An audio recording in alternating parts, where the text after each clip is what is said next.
बाकी पेपर आप घर से सॉल्व करोगे. In the given figure circle touches all the four sides of quadrilateral ABCD. AB is 6 centimetre, BC is 7.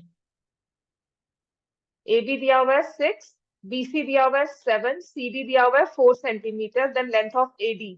तो ये निकाल सकते हो ना यहाँ पर इसको x y, ये x, ठीक है, ये y है तो ये y, z है तो ये z, और इसको a और a ले सकते हो. तो आपको x प्लस a की वैल्यू निकालनी है. ये क्वेश्चन आता है ना करना. 3 सेंटीमीटर, तो आपके पास x प्लस वाई आ जाता है 6, a प्लस z आ जाता है एज 4, और y प्लस z आ जाता है 7. तो इन जब सबको ऐड करते हो तो 2y plus 2z plus x plus a, यही आता है. क्लियर है सबको ये? यहाँ तक किसी को कंफ्यूजन है हाउ टू फिगर आउट? यहाँ से y प्लस z जो है 7 है तो ये 14 आ गया plus x plus a. So x plus a will be 3 centimetre. Clear हो गया ना? कायशा आता था ये? रियांश हो गया ये वाला क्वेश्चन? Yes ma'am. ठीक है. सो K1 K2 K3 इनका जो पेपर है ना हाईली डोमिनेटेड है फ्रॉम प्रैक्टिस पेपर्स.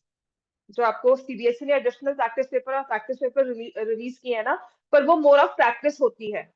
ठीक है, वो एक्चुअल सैंपल पेपर नहीं होता, बिकॉज इतना डिफिकल्ट डालेंगे ना तो सच में हाहाकार मचेगा. Because it requires thinking. HOTS के क्वेश्चन जैसे होते हैं वैसा है ये. चलो lines K1 K2 K3 represent three different equations. The solutions are represented by K1 K2 is x1 x3 y0. ठीक है ना? तो ये K1 K2 जैसे भी लाइंस दी हुई है, ये वाला K1 K2 हो गया, 30 ये हो गया. By K2 K3 is 4 and 1. तो ये वाला this is 4 and 1. So K3 की कहती which of these is an equation of a line K3. अब यहाँ पे ना ये क्लियर नहीं दिया हुआ, रुको. K1 K2 K3 क्लैरिटी से नहीं दिया हुआ. वेट, लेट मी सी. इसको जितना ओपन करेंगे ना ये पिक्सेल्स और होते होते जाएंगे. रुको.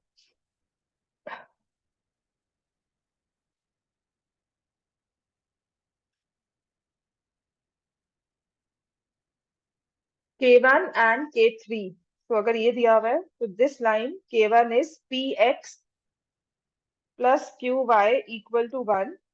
K3 दिया हुआ है x plus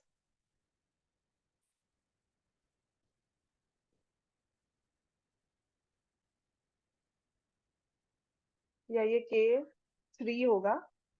K1 is given as x plus 2y equal to 3, और K2 हो जाएगा K2 and K3 4 1 दिया हुआ ना. ठीक है. सो K2 दिया हुआ है x plus 2y equal to 6. इन दोनों को सॉल्व करते हो K2 K3 तो इनका कॉमन सॉल्यूशन है 4 1, और K1 और K3 को सॉल्व करते हो तो 3 0. तो आई पुट 3 0 हियर, है ना. सो 3p इज इक्वल टू 1 आ गया. p की वैल्यू क्या आ गई? 1/3. 4 1 पुट कर दो. ठीक है. So 4 into 1/3 plus QY is equal to 1. तो QY किसके इक्वल आ गया? 1 माइनस 4/3 विच इज माइनस 1/3, है ना. और Q तो 1 था ना, तो Q की वैल्यू भी क्या आ गई? माइनस 1/3. तो x 1/3x minus 1/3y equal to 1. x minus y equal to 3. और क्या होगा ऑप्शंस में? 3 0 और 4 1 पुट करके देख लो कौन सी लाइन में दोनों सॉल्यूशंस हो रहे हैं. समझ में आई बात की नहीं? नहीं समझ में आया? नहीं. ठीक है. आपको मैंने इक्वेशंस बता दी. अब उसने आपको कहा हुआ है कि for the first two equations K1 और K2 का, K1 और K3 का कॉमन सॉल्यूशन है 3 0, और K2 और K3 का कॉमन सॉल्यूशन है 4 1. ठीक है. तो मुझे K3 की इक्वेशन बतानी है. ये 4 ऑप्शंस दिए ना, अगर मेरे पास ऑप्शंस हैं तो I will look at these 4 options.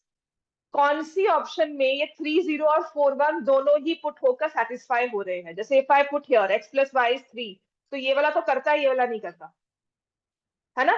तो I will go for that particular equation. मान लो 2 आ जाए तो फिर हम क्या करेंगे, है ना. यहाँ पर इसे x माइनस फाइव माइनस 3 लिखा हुआ है. x माइनस फाइव माइनस 3 तो हो नहीं रहा. समझ में आ गया? तो मेरा आंसर जो है वो x माइनस वाई 3 आ रहा है। अब आपको कहा गया है कि इन दोनों का कॉमन सॉल्यूशन 4 1 है, इसके पास तो तुम्हारे पास कोएफिशिएंट्स हैं, इसके कोएफिशिएंट्स नहीं है, so this particular solution will satisfy the equation 4p plus q equal to 1 हो गया। ऐसे ही 3 0 भी अगर सॉल्यूशन है k3 का, it should satisfy the equation, तो p into 3 plus q into 0 will be equal to 1। p की वैल्यू आ गई, उससे q की वैल्यू आ जाएगी, उससे आप इक्वेशन फॉर्म कर सकते हो अगर ये मुझे डिटेल में आए। समझ में आ गई बात ये, राइट? तो यहाँ पर क्वेश्चन देखने में बहुत पहाड़ जैसा लगता है कि क्या आ गया, बट अगर सॉल्व करते हैं तो हाँ, इट रिक्वायर्स लॉजिक की हमें सिर्फ समझना है सॉल्यूशंस होते क्या है लाइन के। बात क्लियर हो गई? कितने क्वेश्चन हो गए हैं? सेक्शन बी में कल लेकर आना, मैं चेक करूंगा।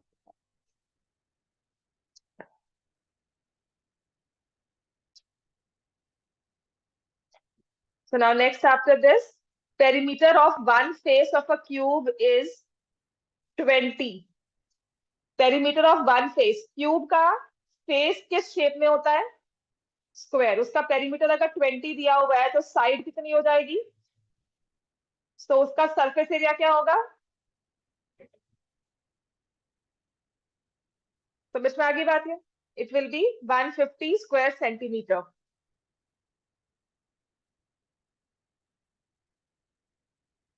Next again values of X and Y, 99x plus 101 into y, 101x plus 99 into y. This is given as 499 और ये दिया हुआ है 501। इसको सॉल्व कर लो। नहीं, इसमें देख सकते हैं ये 200x प्लस वाई आ जाएगा इक्वल टू 1000।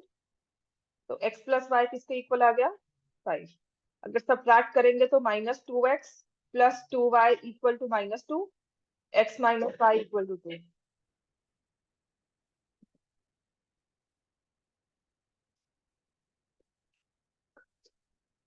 क्या करें?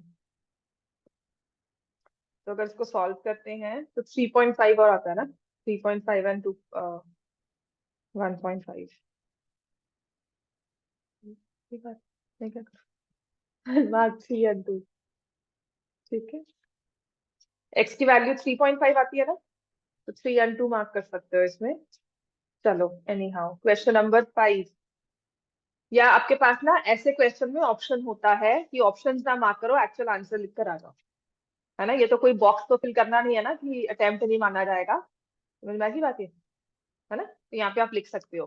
क्वेश्चन नंबर 5 कंजेक्टिव टर्म्स वाला तो आता है ना, ये question 2x x plus 10 3x plus 2, ये तो समझ में आता है। हमें क्या करना है? 3x plus 2 minus x plus 10 should be equal to x plus 10 minus 2x। ये करते हैं, या फिर आप ऑप्शंस भी पुट कर सकते हो, व्हाटएवर यू फाइंड इजी। मुझे ये इजी लगता है, x minus 8 equals to minus x plus 10, 2x is 18, x is equal to, मेरी गलती हुई है तो बताओगे?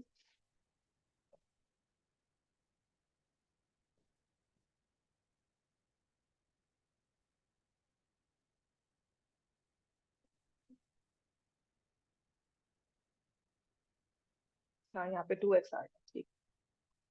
ये 3x हो गया ना, तो x की वैल्यू क्या आ गई? 6। चलो अब क्वेश्चन नंबर 6 जो है ना, हाँ, ये का तब था जब आपके पास एरिया ऑफ ट्राइंगल का एक अलग से कोऑर्डिनेट में अलग से एक चैप्टर हुआ करता था, अलग से एक एक्सरसाइज हुआ करती थी। Points a -3 12 b 7 6 c x 9 are collinear, then value of x। आपको ये पता है A B plus B C should be equal to A C, या तो इसको ऑप्शंस के साथ लेकर जाओ if I have to solve it. Otherwise area of triangle से निकलता है, कोई और वे नहीं है निकालने का। ठीक है ना? तो ए बी की वैल्यू अगर निकालेंगे तो क्या आएगा? 10 का स्क्वायर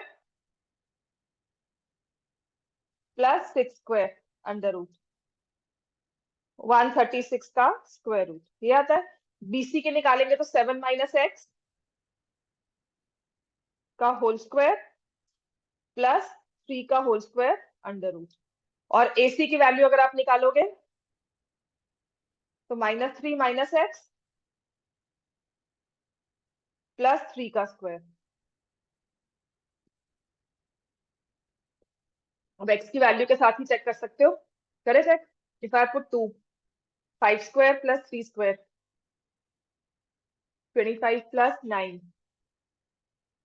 ठीक है। और यहाँ पर अगर मैं पुट करती हूँ 2, 5 स्क्वायर प्लस 3 स्क्वायर, नहीं होगा ना।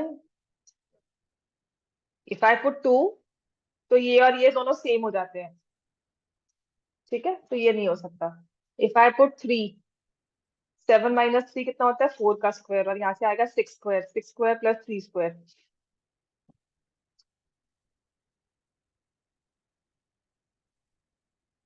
4 स्क्वायर प्लस 3 स्क्वायर, ये आ गया 16 प्लस 9, 30, 25 हो जाता है, तो 5 ऐड हो गया।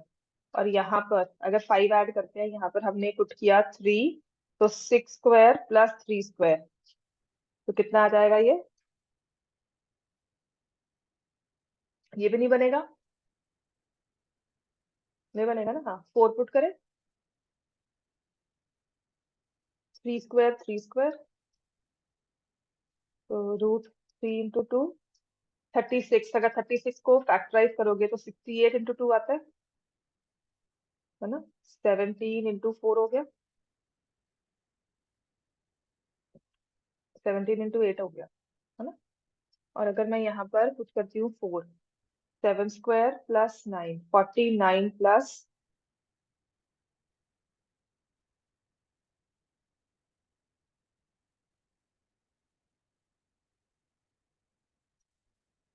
नहीं आएगा। और अगर 5 पुट करके देखिए, 5 पुट करें तो क्या होगा, 2 स्क्वायर प्लस 3 स्क्वायर, कितना हो गया ये, 4 प्लस 9, 30। और यहाँ से ये आ जाएगा 3 माइनस, क्या था, 5, 8 का स्क्वायर 64 प्लस 9, कितना हो गया, कुछ भी नहीं आ रहा। या तो मैंने कुछ गलत किया कैलकुलेशन, ठीक है कैलकुलेशन। इसका आंसर ना ऐसे होता है, ये 5 - 3 है ना, -3, 12, 7 6, x9 -3 12, दिस शुड बी 0, ठीक है। तो ये आ गया -18 -12, 8 सा 12, 7 सा 84 होता है ना, +63 -6x +12x +27 = 0। अब इसको सॉल्व करो बस इस इक्वेशन को। लेट मी से क्या वैल्यू आएगी, 6x -102 +90 = 0। 6x कितना आ गया यहाँ से, 12, है ना। x की वैल्यू 2 आती है, तो 2 हमने पहले ही क्रॉस कर दी थी, कैसे की होगा तो ये ऑप्शंस के साथ ही, क्योंकि अदरवाइज आप कर नहीं सकते। यहाँ से आ गया 5 का स्क्वायर और +3 का स्क्वायर, ए और सी, ठीक है। If I take B C, तो ये भी आ गया 5 का स्क्वायर और 3 का स्क्वायर। अच्छा, और फिर हमने ली ए सी और ये बी सी, और अब ए बी लो। तो अगर आप ए बी को ऐड करते हो, कितना बन जाएगा, 4 स्क्वायर प्लस 6 स्क्वायर। 4 का स्क्वायर कितना होता है, 16 + 36, √52। यहाँ मैंने गलत कर दिया ना इसको, मेरे पर ये 10 आएगा, -3 यहाँ पे 10 आएगा, तो ये 100 ही आ गया, ठीक है। चलो, अब अगर इसको हम ऐड करेंगे, 25 + 9, 34, ये भी 34 आ गया। एक्स की वैल्यू 2 आती है, पर इतना मुश्किल आने वाला नहीं है, ठीक है। X M Z denote mean median mode of class x:m is 9:8, ratio of m is to z। हमारा फॉर्मूला क्या होता है, mode is equal to 3 median minus 2 mean. Mode के लिए हमने क्या यूज किया है, z, और मीडियन के लिए क्या यूज किया है, m, और मीन के लिए x। x और m की रेशियो क्या है, 9:8। तो x को मैंने ले लिया, z आ गया, x को ले लिया हमने 9x, और मीडियन को ले लिया 8 तो यहां से आ गया 24x माइनस 18x। तो z किस में आ गया अपने पास, 6x। और हमें चाहिए m2z, तो z आ गया 6x, m कितना है 8x। आंसर क्या हो जाएगा, 4:3। क्वेश्चन नंबर 8 करो, प्रोबेबिलिटी का। सारी होगी, चला लो।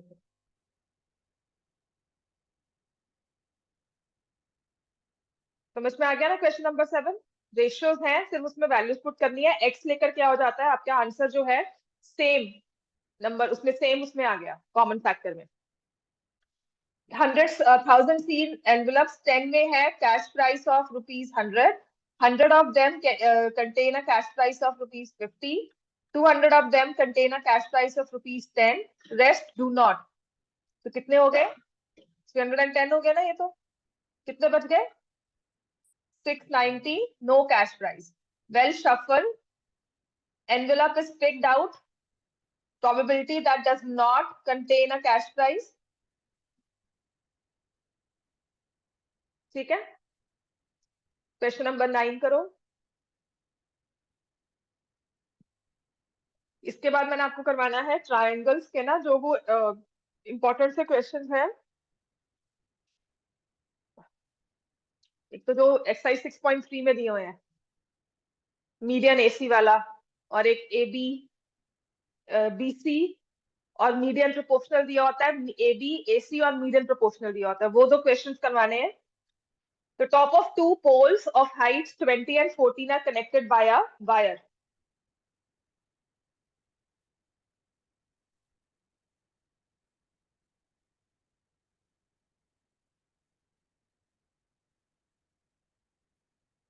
The top of two poles of height 20 and 14 are connected by a wire. The wire makes an angle of 30 degree with the horizontal. Length of wire is,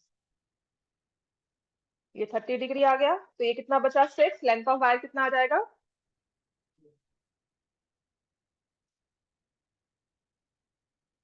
question number 10। खुद करके मुझे बताओ answer इसका। Concentric circles हैं of 10 and 8, radius है इनकी।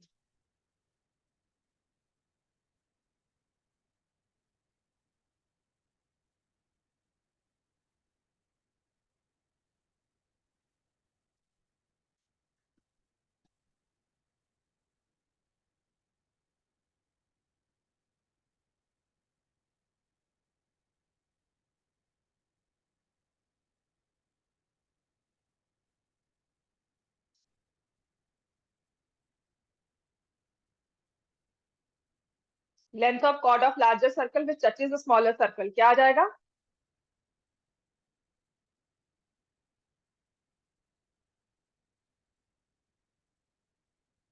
quadratic equation x square minus 4x minus 3√2 equal to 0 has।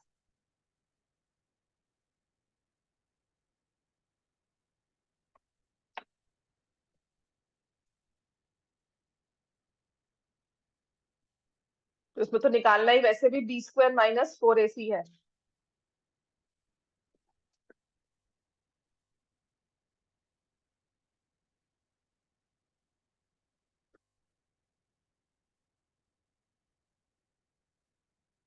So what do you think it will have?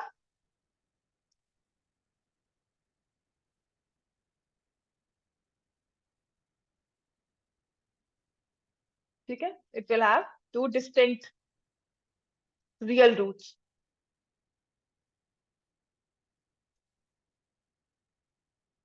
Clear हो गया बेटा, किसका, किसका, कॉर्ड की लेंथ निकालनी है आपने, हाफ ऑफ द कॉर्ड निकाला, perpendicular from centre bisects the chord, ठीक है ना। तो ये कंप्लीट निकालनी है।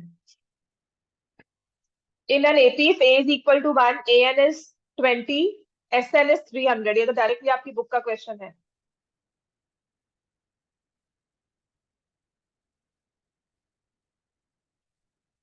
a1 is 1, an is 20, sum of n terms is 399, तो sn क्या हुआ, n/2 a1 plus an, directly formula लग जाता है ये, है ना।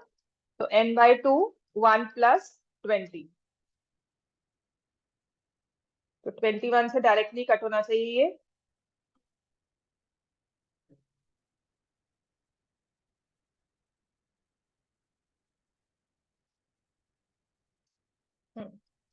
n की वैल्यू क्या आ जाएगी, 38। अब 0.3064 -1 3 are vertices of equilateral triangle तो नहीं होगा, scalene isosceles right angle isosceles.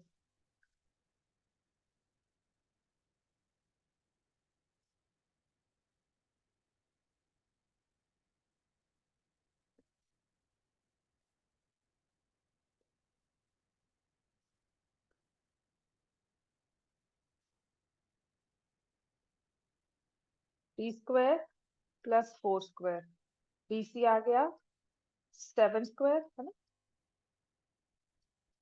Plus 1 का स्क्वायर, ये आ गया 50, और ये कितना आ गया 25, ठीक है। और उसके बाद BC निकाल लिया, AC निकालना है, 4² प्लस 3², ये भी 25 आ गया, है ना, right angle iso.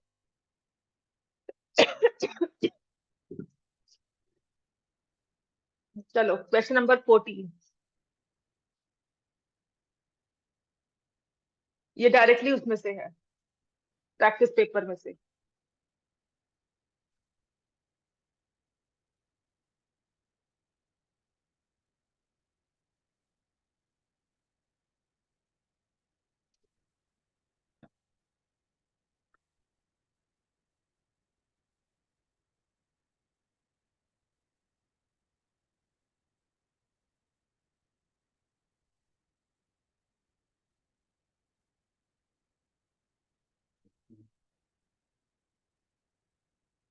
Twenty five 15, side of first triangle is 9, दूसरे वाले की हमें निकालनी है, तो ये आ जाएगा,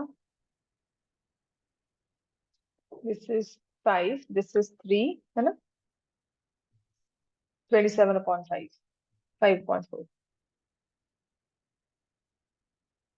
समझ में आ गया सिमिलर ट्राइंगल्स वाला। तो question number 15, in a formula racing competition, time taken by two racing cars A and B to complete one round track is 30 minutes and 3 minutes respectively.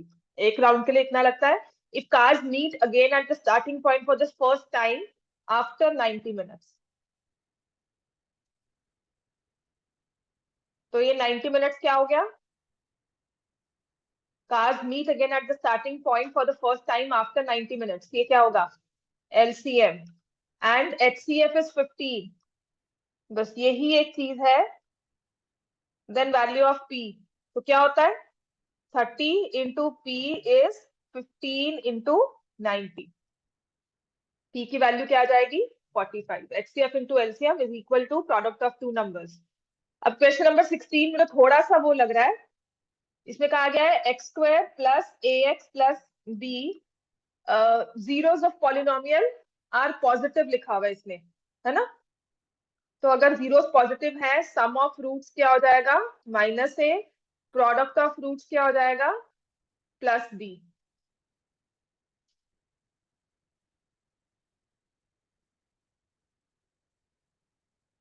तो जीरो तो पॉजिटिव ये भी हो सकती है और ये भी हो सकती है। How do we know that a is 2 and b is 1, है ना। तो ज्यादा चांसेस हैं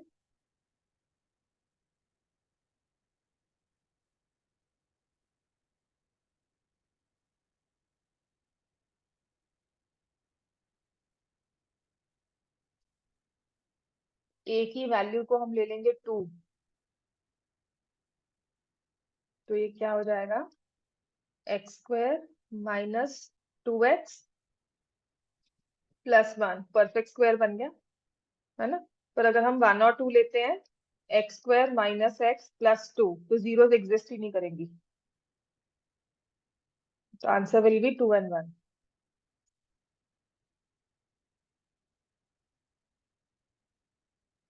ए और बी की वैल्यूज चाहिए ना, तो जीरोस तो पॉजिटिव चाहिए।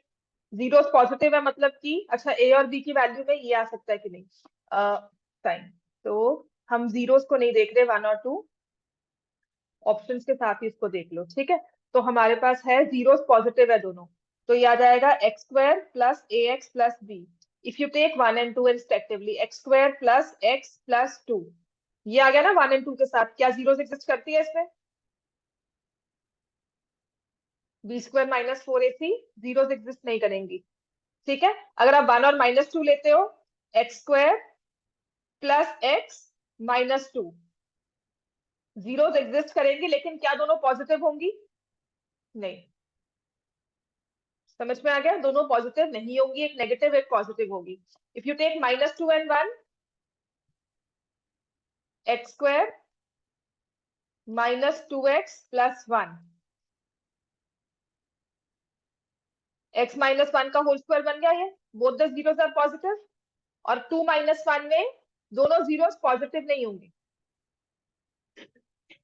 समझ में आ गया, तो answer will be -2 and 1।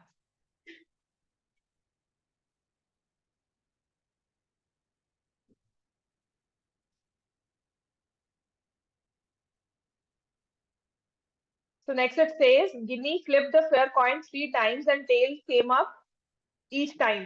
Now wants to flip the coin again. What is the probability of getting heads in the next flip? ठीक है, 0.5 ही होगा, regardless of what the outcome has been previous 3 times. हमारी classical approach हम use करते हैं, ठीक है। तो यहाँ से वही आएगा, वरना तो हम कहेंगे कि ये 3 बार आ चुका है तो नेक्स्ट भी ज्यादा चांसेस है टेल ही आए, ठीक है। नेक्स्ट अपने पास है ये वाला question, now this one is good. तो आपका ये वाला क्वेश्चन है क्वेश्चन नंबर 18, ये देखो सॉल्व करके। A cuboid of base area p square units is filled up to a height of q units. इसका p बेस एरिया है क्यूबॉइड का।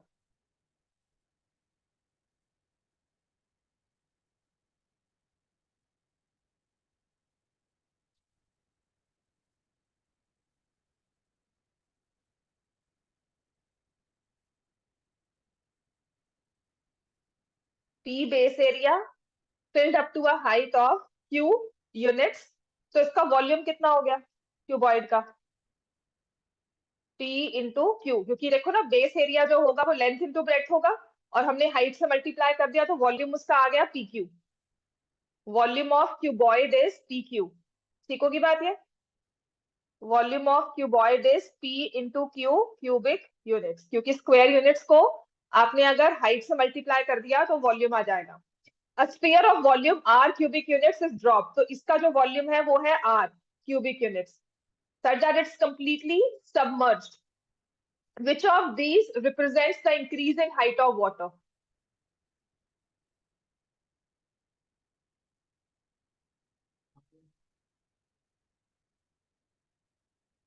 देखो, हाइट जब आपने इसको देखा, मान लो इस हाइट तक पानी था, ठीक है, क्यूब कंप्लीट ना हुआ, इस हाइट तक पानी था, हमने ये मानकर चली। समझ में आ गई बात ये। अब जब आपने ड्रॉप किया तो हाइट इतनी आ गई, ये इंक्रीज इन हाइट है, ठीक है। और कितना इंक्रीज हुआ होगा, जितना कि हमारे पास स्फीयर का वॉल्यूम है, विच इज आर,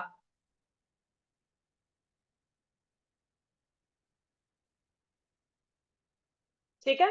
तो आंसर क्या आ जाएगा, R upon P units, increase in height will be R upon P units.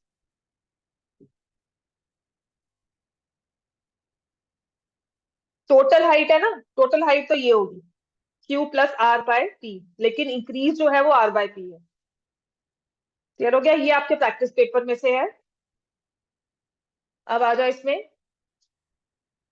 A number q is prime factorized as 3 square 7 square b, where b is a prime number other than 3 and 7.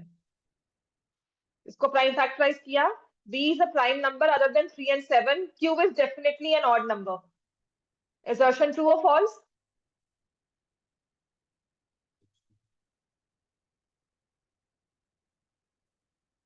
q b2 नहीं हो सकता, 2 prime number है, उसने कहा है कि b smallest है या b बड़ा है इनसे, समझ में आ गया? तो q is definitely an odd number. I cannot say for sure. Assertion is false. Reasoning तो true है, ये 3 square 7 square odd number ही होता है. समझ में आ गई बात ये? Am I clear? यहाँ पे लिखा होता है ना b is an even odd prime number, तब तो मैं कहती q is definitely odd number. लेकिन यहाँ तो उसने कहा है b is prime, तो b तो 2 भी हो सकता है. 2 is even and only even prime number. बात समझ में आ गई? क्लियर हो गया इतना? चलो, maximum value of 1 by secant theta plus 1 by cosecant theta is 1. 1 by secant theta किसके इक्वल होगा? cos theta. और 1 by cosecant किसके इक्वल होगा? sin. तो कहते हैं इसका जो मैक्सिमम वैल्यू है वो 1 है. ट्रू और फॉल्स? फॉल्स. cos की मैक्सिमम 1 है, sin की भी मैक्सिमम वैल्यू 1 है, तो दोनों का सम जो है वो मैक्सिमम कितना हो सकता है? 2. तो ये होगा false. Assertion is false. Again I'll mark D. Question 21 करो. 21 लगता हमें HCF LCM क्या है, देखो इसमें क्वेश्चन बनती है आपसे कि नहीं. चलो उसके बाद मैं आपको स्टार्ट करवा दूंगी. ये straight, this is again from your exam, वो प्रैक्टिस पेपर. कि Maya and Hina start walking from point P at the same time in opposite directions on the 800 long circular path as shown below. ठीक है, तो इसका जो circumference है वो 800 है. कि Maya wants to walk to the club house at an average speed of 100 meters per minute. And Hina walked to badminton court at an average speed of 80 meters per minute. The length of the circular track between is 180 meters. If Hina took 1 minute more than Maya to reach her destination, find the time taken by Hina to reach the badminton court.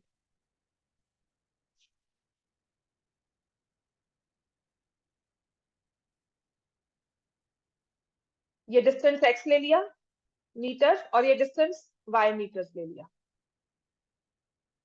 ठीक है, x plus y दोनों कितना मिल जाएगा? x plus y plus 180 कितना हो जाएगा? समझ में आ गया? तो x प्लस y की वैल्यू आ गई. अब आपको टाइम में डिफरेंस दिया हुआ है, कितना आ जाएगा? ये 620 है ना. कि माया चली है x metres at the rate of 100 metres per minute, तो टाइम क्या हो गया इसका? x अपॉन 100 कि माया का. और हिना का टाइम क्या हो गया? y upon 80. हिना टुक 1 मिनट मोर, तो इसमें प्लस 1 करेंगे तो हिना का टाइम आ जाएगा. x और y में 2 इक्वेशंस बन गई. सॉल्व करने, समझ में आ गया? On the face of it looks like कि पता नहीं क्या HCF LCM का क्वेश्चन है, पर ये एक्चुअली लीनियर इक्वेशंस का क्वेश्चन है और स्ट्रेट फ्रॉम प्रैक्टिस पेपर है. एडिशनल प्रैक्टिस पेपर है या प्रैक्टिस पेपर, उनमें से एक क्वेश्चन है ऑलमोस्ट, जो भी आपको थोड़े से लगे, जैसे वो Q by P लगा है वॉल्यूम वाला क्वेश्चन, अगेन प्रैक्टिस पेपर से ही है. क्लियर हो गया इतना? इसकी केस स्टडी देख लेना, बहुत मुश्किल नहीं है, आराम से होने वाली केस स्टडीज है. क्लियर? अब आते हैं इस क्लास का हमारा मेन एजेंडा. एक तो I want to cover those questions जो ट्रायंगल्स के हैं. ठीक है, सिमिलैरिटी में मुझे लगा था हो जाएंगे सारे. सिमिलैरिटी में तो नहीं कोई मुश्किल आती, ट्रोपीजियम वाले क्वेश्चन हो जाते हैं सिमिलैरिटी में. ठीक है ना? अगर आपको बीपीटी दी हो, देखो एक चीज और ध्यान रखना, आपको कहा जाए स्टेट एंड प्रूव बीपीटी, अब बीपीटी थ्योरम को प्रूव करो, तो आप प्रूव तो कर दोगे उसको. Hence prove that the diagonals of trapezium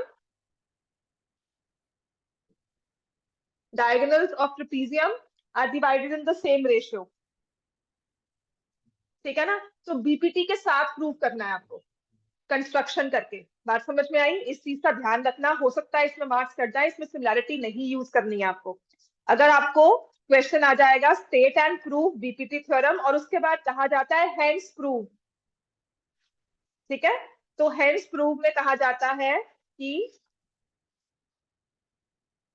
hence prove that ABCD is a trapezium which AB is parallel to DC, diagonals intersect at point O, show that AO upon BO is equal to CO upon DO। तो आपको उसमें construction parallel line वाली करनी पड़ेगी, इस बात का ध्यान रखना। जब बीपीटी को प्रूव करके हेंस कहा जाता है या उसके साथ अटैच पार्ट है ना, तो आपने बेसिक प्रोपोर्शनैलिटी थ्योरम को ही यूज करना है। अगर ये अलग से आएगा तो मुझे पता है सिमिलैरिटी से बहुत जल्दी हो जाता है, ठीक है। तो AB is parallel to CD दिया हुआ, diagonals intersect at O, hence prove AO upon BO is equal to CO upon DO। तो आपने क्या करना है, from O draw OE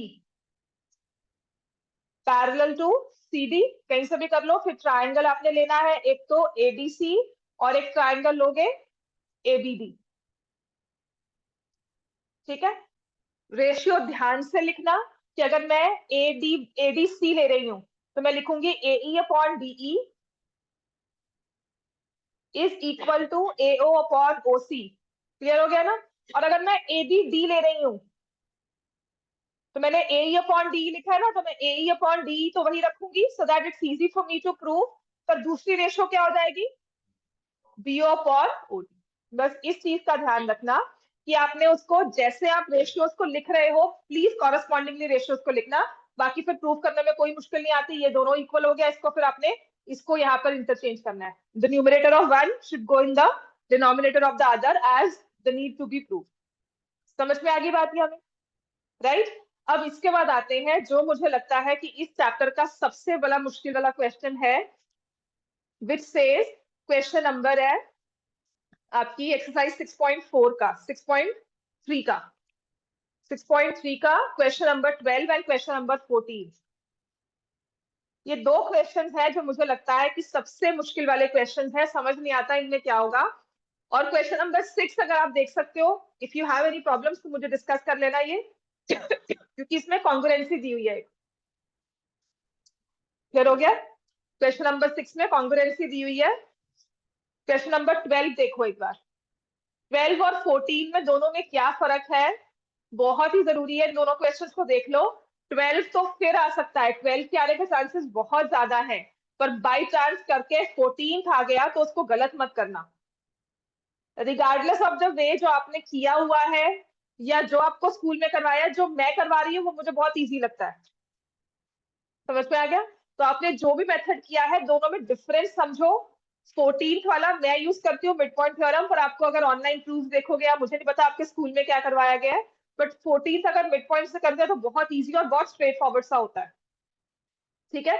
तो अब है मेरे पास क्वेश्चन नंबर 13 और इसके साइड में मैं ले रही हूँ क्वेश्चन नंबर 14। दोनों में फर्क क्या है, क्वेश्चन नंबर 12 सॉरी 12 वाला इजी क्यों है और 14 वाला थोड़ा टेढ़ा सा क्यों है, ठीक है।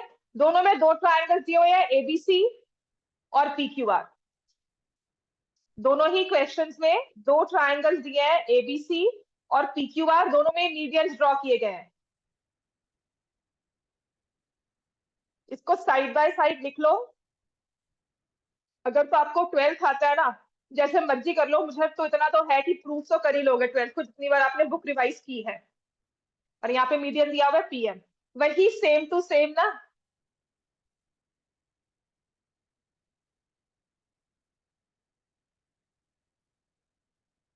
यहाँ पर वही सेम टू सेम दिया हुआ है, कोई डिफरेंस नहीं है इसमें, ठीक है। वही ट्रायंगल दिया हुआ है ABC, मीडियन है AD, और ऐसे ही दूसरा वाला भी हमें दिया हुआ है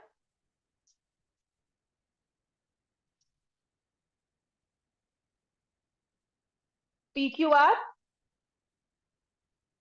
और मीडियन है PM। दोनों में फर्क क्या है, यहां पर दिया है AB upon PQ is equal to BC upon QR is equal to AD upon PM, और यहाँ रेशो दी है AB upon PQ is equal to AC upon PR is equal to AD upon PM।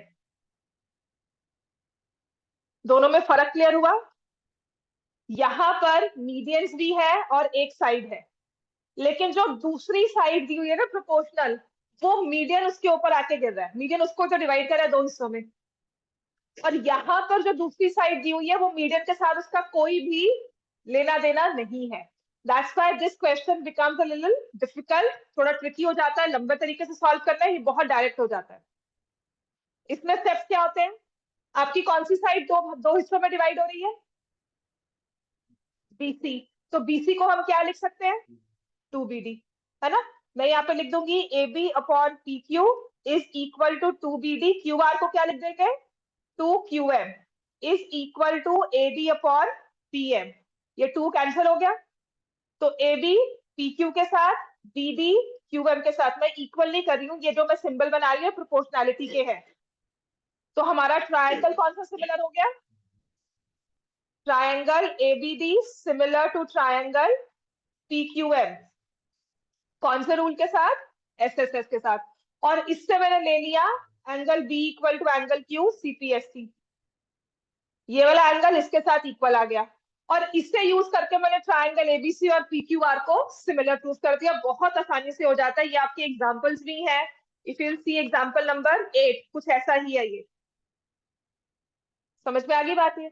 अब आते हैं इस वाले question में, question number 14। Hopefully question 12 clear है, स्टेप्स क्लियर है ना? है ना? वो इजी क्यों है? क्योंकि जहां पर हमने मीडियन ड्रॉ किया है वही साइड प्रोपोर्शनैलिटी रूल में दी हुई है हमें, तो हमने उसको हाफ कर दिया। अब आते हैं क्वेश्चन नंबर 14 पर।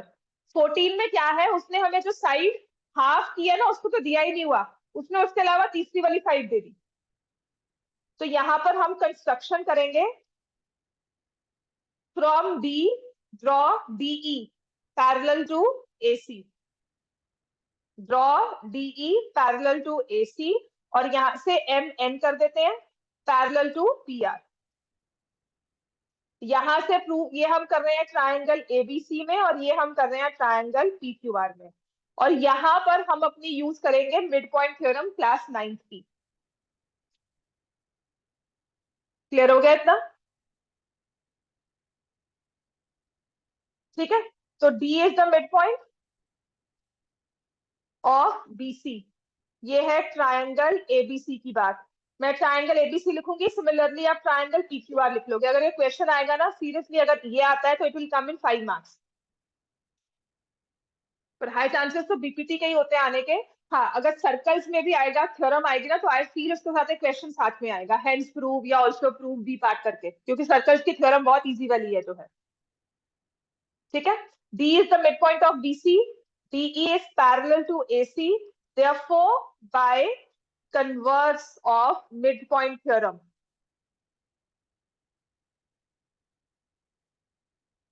E is the midpoint of AB. ठीक है। तो AE हमारे पास क्या आ गया? Half of AB, and also DE is half of AC। बस इतना सा ये हमें इस चीज को याद करना है। कन्वर्स ऑफ मिड पॉइंट है, और DE भी हाफ ऑफ AC है। Line joining mid points of any two sides of triangle is parallel to third side equal to half of it, और ये है मिड पॉइंट थ्योरम।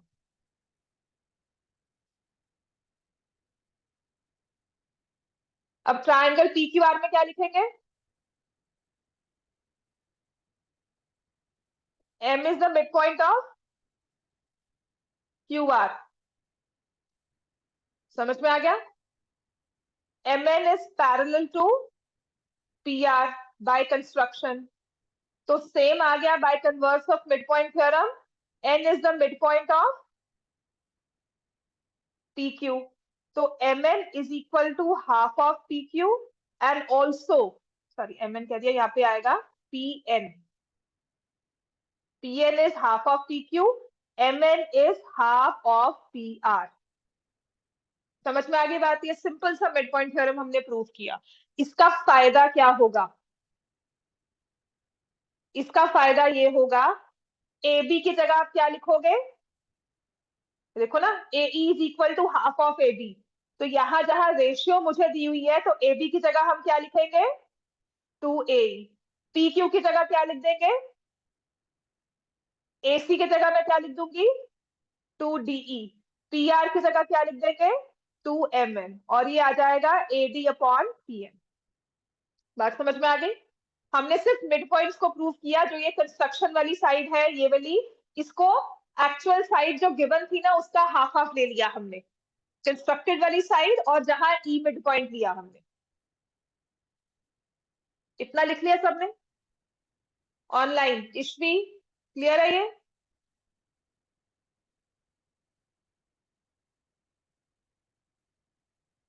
इश्वी ओके। अब इसके बाद ना सिर्फ आप इस क्वेश्चन में देखो, यस ये देखो मैम। टू, या ठीक है बेटा, और टू तो आपका क्लियर हो गया, ये टू तो कैंसिल हो जाएगा है ना। आई कैन सी प्रॉपरली, ये टू तो कैंसिल हो गया मेरा, ये वाला और ये वाला, है ना। तो मेरे पास क्या बनता है यहाँ से एई, और इसको साथ में लिया मैंने पीएन के साथ। दूसरा मेरा है डीई, उसको लिया एमएन के साथ रेशियो। और तीसरी साइड है ये एई, एडी और ये पीएम। तो अगर हमने ये तीन साइड्स लिया है, किसी को कोई ट्रायंगल बना दिया तीनों साइड्स ये, कौन सा, एईडी और पीएनएम। तो मेरे पास आ गया triangle AED is similar to triangle PNM, कौन से रूल के साथ, साइड साइड साइड। और इससे लेने का क्या फायदा है, मैं कह रही हूँ एंगल 1 एंगल 2 के इक्वल हो गया, क्योंकि अगर ट्रायंगल सिमिलर है तो एंगल्स क्या होंगे, इक्वल होंगे।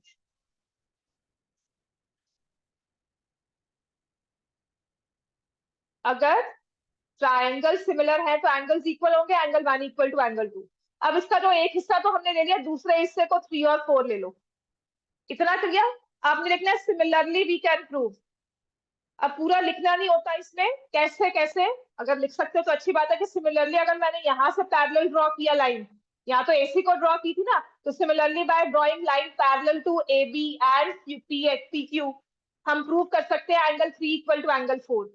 तो मैं कह रही हूँ एंगल 1 इक्वल टू एंगल 2 और एंगल 3 इक्वल टू एंगल 4, दोनों को ऐड करोगे angle A equal to angle P आ जाएगा।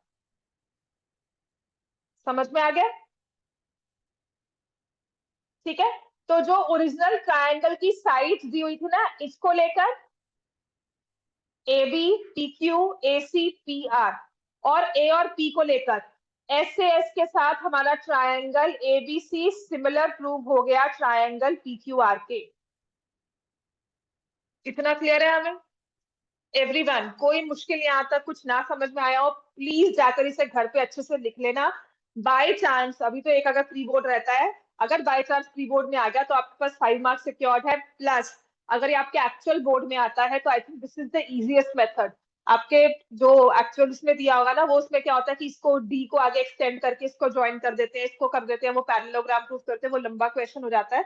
आई थिंक ये थोड़ा सिंपलेस्ट फॉर्म में आ जाता है। क्लियर हो गया?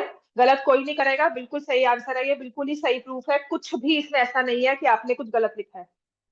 राइट। हद से ज्यादा मुश्किल क्या होगी, जहां पर आपने यहाँ पर मिड पॉइंट थ्योरम नहीं लिखना, मतलब वो होता है ना कि the integrities of this question, ये वाली है बस, कन्वर्स ऑफ मिड पॉइंट है।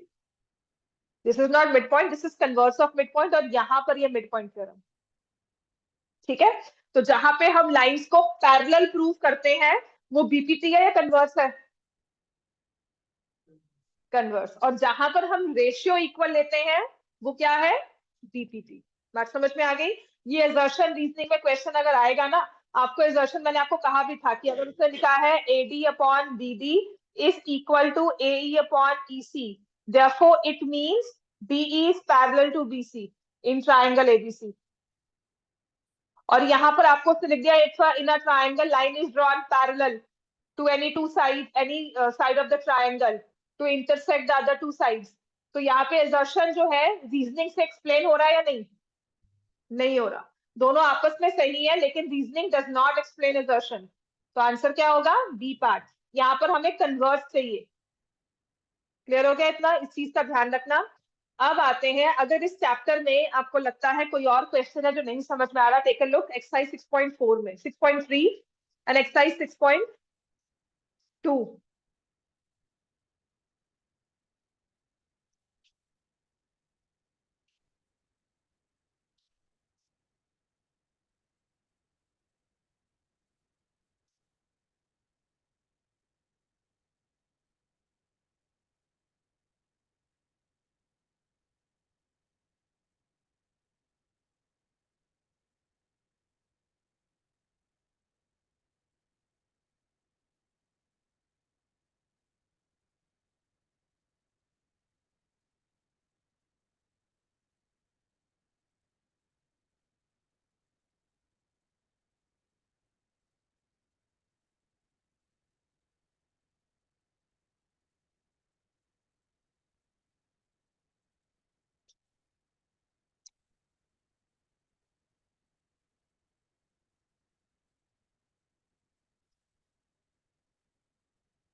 है कोई क्वेश्चन आप 6.3 6.2?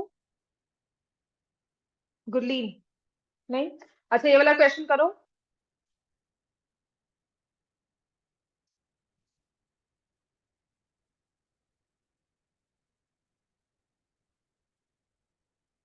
If a triangle is drawn on one side of if an equilateral triangle is drawn on one side of square and another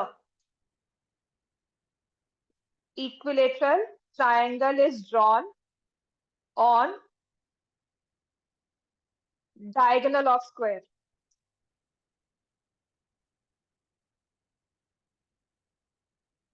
find the ratio of perimeters of two triangles. Equilateral draw करना है तो आप कह रहे हो diagonal side पे equal है square में, ठीक है ना? डायगोनल पर भी इक्विलेटरल ड्रॉ किया है और साइड पर भी इक्विलेटरल ड्रॉ किया है। तो एक स्क्वायर ले लो,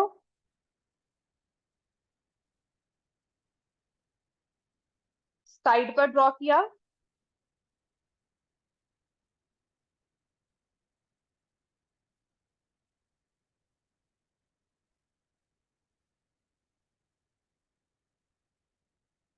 और एक डायगोनल पे ड्रॉ किया है, और वो ट्रायंगल इक्विलेटरल है। तो कैसे होगा? कुछ इस तरह से, क्योंकि हमें डायगोनल के साथ साइड को सेम रखना है। समझ में आ गया? अब बताओ, ये A B C D is a square, A E B equilateral है, और यहां से इसको एफ ले लो, बी डी एफ भी इक्विलेटरल है। एक ड्रॉ किया है साइड पर और एक ड्रॉ किया है डायगोनल पर। So how will you find ratio of two perimeters? दोनों की साइड्स की रेशियो निकालनी है बेसिकली, करो जल्दी।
हाँ जी, बहुत इजी है, बताओ।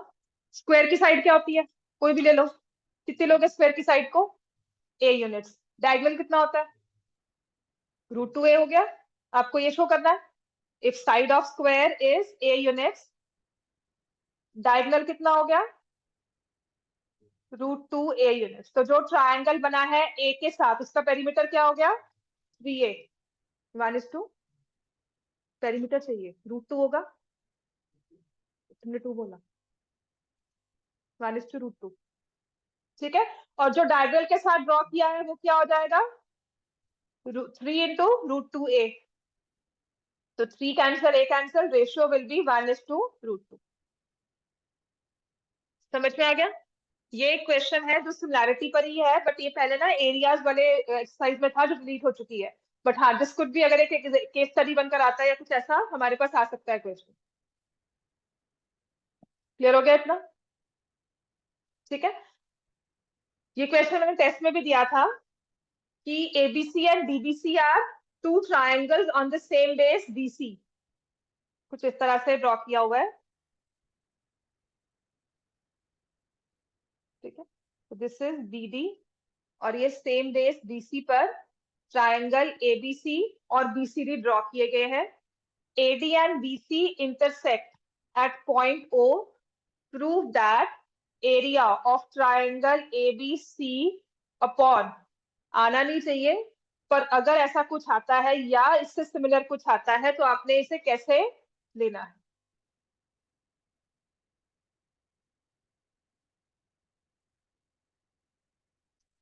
एरिया निकालने के लिए कौन सा फॉर्मूला यूज करते हो?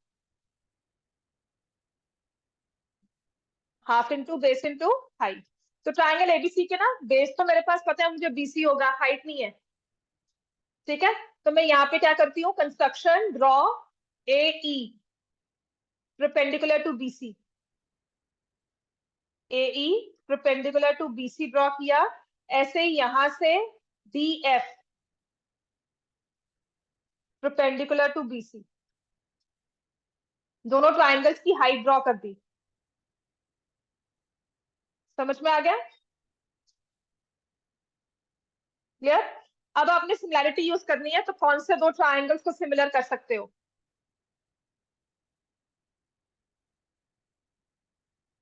कौन से ऐसे दो ट्राइंगल्स हैं जो सिमिलर प्रूव हो सकते हैं? एईओ और हो जाएगा ना 90 डिग्री एंगल और ये vertically opposite angle. Triangle AO E is similar to triangle POF. Ratio of sides लिख दें इनकी।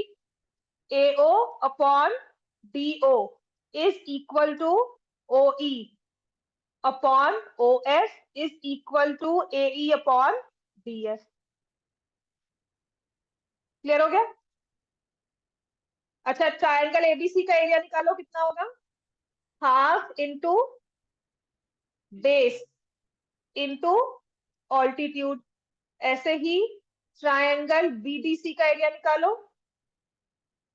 Half into base into altitude. ये खत्म हो गया। तो जो एई और डीएफ है वो किसके इक्वल है?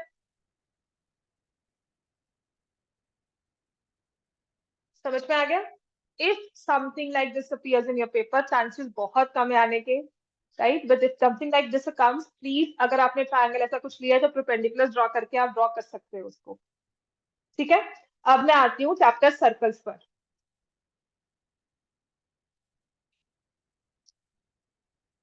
अच्छा, एक चीज ना मैं आपको कोऑर्डिनेट में समझाना चाहूंगी, सेक्शन फॉर्मूला में। हो गया बेटा ये सबको?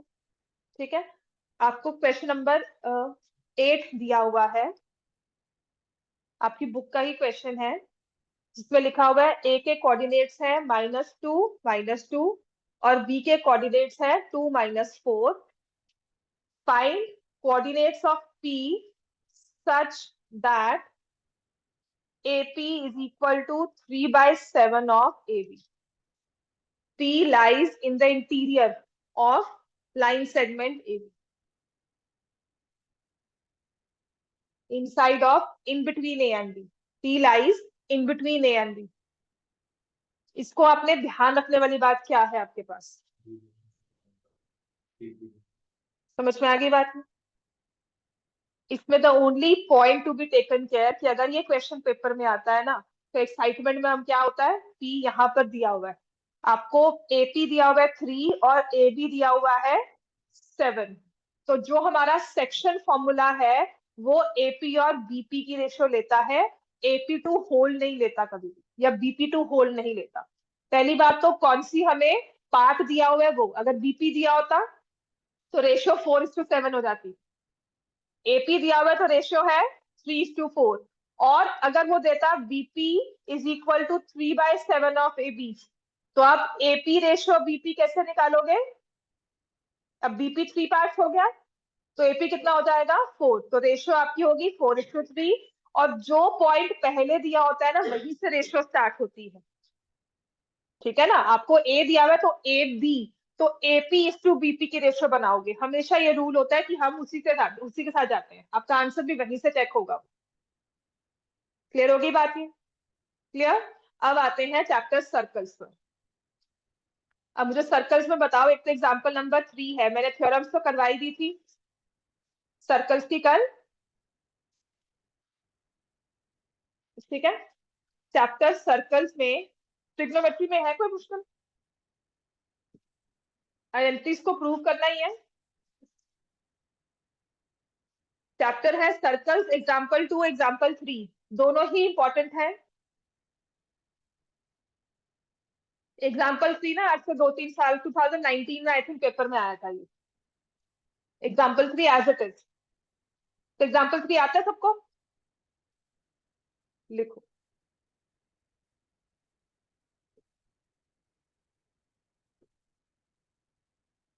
PQ is chord, example number 3 from book, as it is इसे लिखना। और एक मुझे करवाना था, अगर सेंट्रल एंगल 120 डिग्री दिया हो सेक्टर का, अगर आज हुआ तो ठीक है, वरना कल वाली क्लासेस में। और अगर टेस्ट देने आना है तो कम एट 11:30। स्कूल चल रहे हैं अभी भी कि नहीं? चल रहे हैं? जाते हो स्कूल? नहीं जाते तो अच्छी बात है, टेस्ट देने आ जाओ फिर।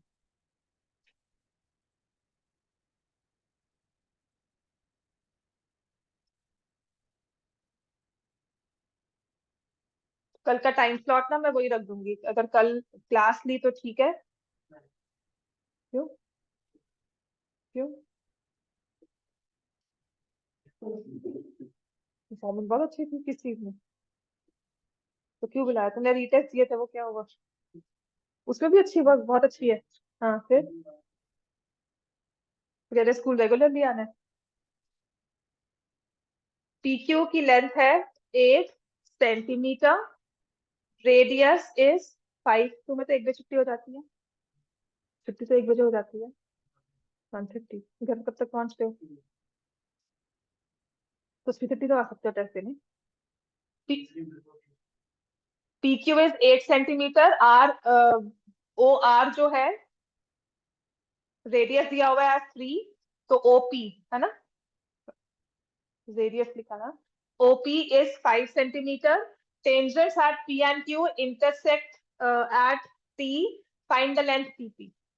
टेंजेंट की लेंथ निकालनी है इसमें।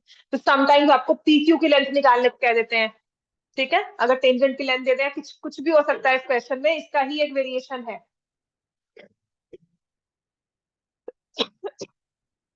पहली चीज तो जो आपने प्रूव करना है,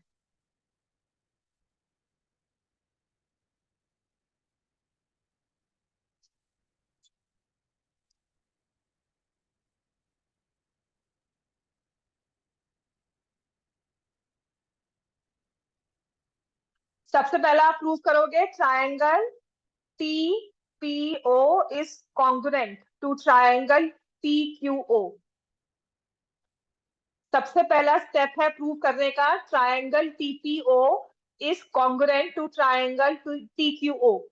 आपकी बुक में ना 2-3 लाइंस लिखी हुई है, अगर तो वो लिख कर करता है ठीक है ना, क्योंकि उसने लिखा है join OT, let it intersect PQ at point R, then triangle TPQ is isosceles and TO is the angle bisector। Clear हो गया? इसी चीज को मैं प्रूव कर रही हूँ कि वो एंगल बाइसेक्टर क्यों है, क्योंकि हमने इन दो ट्राइंगल्स को कॉन्ग्रुएंट कर दिया, तो एंगल 1 और एंगल 2 इक्वल आ गए। हाँ, तो वो अगर मैम ने कहा है तो मैं तो प्रूव करना है तो वो कर दो, इसी के साथ आप प्रूव कर सकते। ठीक हो गया? तो आपके पास आ जाएगा angle PTO is equal to angle QTO, CPCT। फिर हम प्रूव करेंगे triangle TRP is congruent to triangle TRQ। TRP congruent to triangle TRQ, ठीक है? उससे मेरे पास क्या प्रूव हो जाएगा, that R is the mid point of PQ and TR is perpendicular to PQ। ये 90 डिग्री एंगल यहां भी बन रहा है। बस ये दो चीजें हमें प्रूव करनी है, सिर्फ R को मिड पॉइंट लेने के लिए, और TR पे 90 डिग्री का एंगल बन रहा है इस चीज के लिए। अब ये क्वेश्चन हमारा प्रूफ का नहीं है, इसमें सिर्फ वर्किंग है। अब क्योंकि आपने पाइथागोरस थ्योरम का प्रूफ नहीं किया हो ना, तो 3 ट्रायंगल्स में ना सिमिलैरिटी लिखनी मुश्किल आती है, वो उतनी प्रैक्टिस नहीं होती अच्छे से। तो इसमें हम क्या करते हैं, वी टेक 3 राइट ट्रायंगल्स। एक तो हम ट्रायंगल लेंगे OPT, एक ट्रायंगल लेंगे TRP, और एक ट्रायंगल लेंगे PRO, ORP या PRO, ठीक है? PR की लेंथ कितनी हो गई? पूरी PQ की लेंथ 8 थी, तो PR की लेंथ कितनी आ गई? 4 सेंटीमीटर। और OP की लेंथ कितनी है? Radius 5 centimetre. तो उससे पाइथागोरस लगाकर प्लीज लिखना है बाय पाइथागोरस थ्योरम ओआर कितना आ जाएगा 3 सेंटीमीटर। अब ओपीटी में अप्लाई पाइथागोरस थ्योरम। ओपीटी में क्या बनेगी बताओ। ओपीटी में पाइथागोरस अगर लगाते हैं तो हमारे पास क्या आएगा। पहले हाँ पहले रूल मैं लिख लूंगी उसके बाद एक्स एंड वाई जैसे मर्जी ले लो आप। तो मैं लिखूंगी PT square plus OP square is equal to OT square. और टीआरपी में क्या आएगा। PT square is equal to PR square plus TR square. Pythagoras भी ठीक से लगाना इसमें। यहाँ पर ये 90 है for angle triangle TRP this is the hypotenuse. और अगर ओपीटी की बात करते हैं तो ओटी इज द हाइपोटेन्यूज। तो इसमें अब मैं ले लेती हूँ let T R as X and TP as Y जो बुक में लिखा हुआ है। ठीक है टीपी को मैंने वाई ले लिया। नहीं टीपी को उसने एक्स लिखा हुआ चलो। टीआर को एक्स ले लिया और टीपी को वाई ले लिया। ठीक है तो यहाँ से TP is Y square OP कितना है 5 स्क्वायर ओटी कितना है एक्स प्लस 3 का होल स्क्वायर। ओटी ये हमारे पास आ गया एक्स और ये आ गया वाई। तो एक्स प्लस 3 का होल स्क्वायर और पीटी यहाँ पर क्या होगा वाई स्क्वायर। पीआर कितना है 4 स्क्वायर और टीआर कितना है एक्स। तो 2 इक्वेशंस 2 वेरिएबल्स आप इसको सॉल्व कर सकते हो। पहले एक्स की वैल्यू आएगी उसके बाद फिर आपके पास वाई की वैल्यू आएगी। समझ में आ गया। मैंने दोनों में वाई स्क्वायर की वैल्यू निकाली दोनों को इक्वेट कर दिया।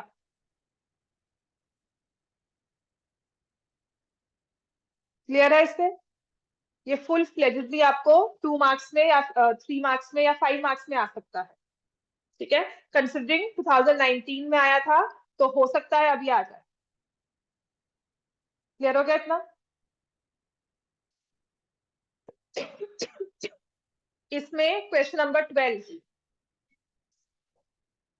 क्वेश्चन नंबर एक तो आपको मैंने इसकी थ्योरम्स तो करवाई दी थी सारी। क्वेश्चन नंबर 12 वो कर सकते हो। क्वेश्चन 13 क्वेश्चन नंबर 9 तो आई थिंक पिछले साल सैम्पल पेपर में था। क्वेश्चन 9 10 12 और 13 जो कंफ्यूजन वाले हैं। और 12 जो 13 है ना इसको इंपॉर्टेंट मार्क कर लो। इसमें कंफ्यूजन भी होती है। सिर्फ 13 वाली छुट्टी दे रही उसके बाद और नहीं पढ़ा रही। क्वेश्चन नंबर 13 में क्या लिखा हुआ है कि एक क्वाड्रिलेटरल है सर्कमस्क्राइबिंग अ सर्कल। सर्कल के आसपास आपने एक क्वाड्रिलेटरल ड्रॉ किया है। ठीक है और ये मैंने टेस्ट में भी दिया था मोस्टली गलत लिखा हुआ था। इसके अंदर हमने एक सर्कल बनाया है कुछ इस तरह से साइड ड्रॉ सर्कल और उसके बाहर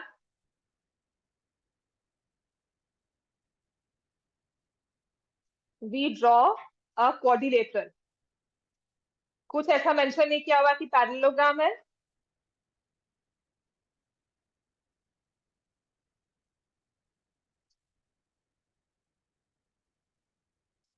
ए बी सी एंड डी।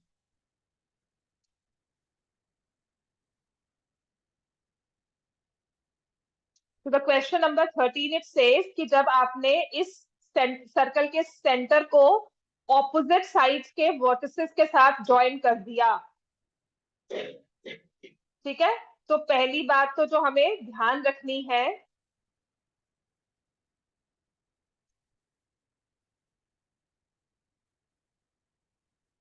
एओ और ओसी स्ट्रेट लाइन नहीं है।